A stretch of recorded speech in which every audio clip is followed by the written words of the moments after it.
শিল্পী প্ৰাণ ৰক্ষা পৰিল পৰিয়ালটোৰ লোকৰ লগতে ওচৰ চুবুৰীয়া।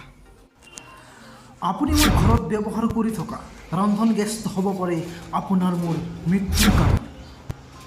আমি জনামতে প্ৰথমে গেছ চিলিণ্ডাৰৰ পৰা নিৰ্গত হোৱা গেছে জুইক কেন্দ্ৰ কৰি সমগ্ৰ ঘৰটোকে আগুৰি ধৰে।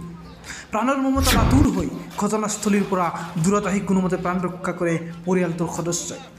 স্থানীয় লোকৰ পৰা সূত্ৰ পোৱা মতে গেছ চিলিণ্ডাৰৰ পৰা নিৰ্গত হোৱা জুয়ে কাৰেণ্টৰ বিদ্যুতৰ তাঁৰ ছিঙি চান-বান কৰি পেলায়।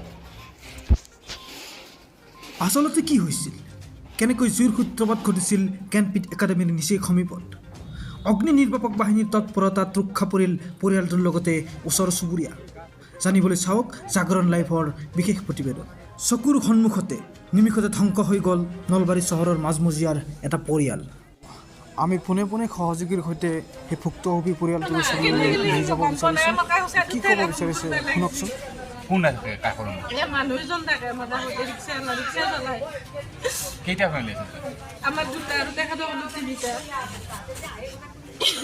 ভাত ৰান্ধিছিলে নেকি?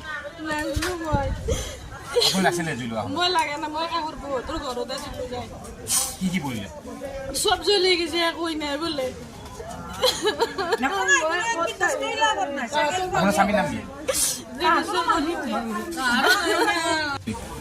কেইটা ফেমিলি আছে? আপুনি থাকে নেকি ইয়াতে? মই থাকোঁ। আপোনাৰ নাম?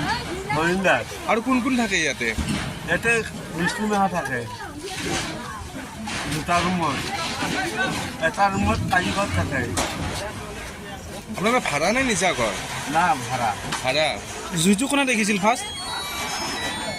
চাৰ মাথাই দিছে।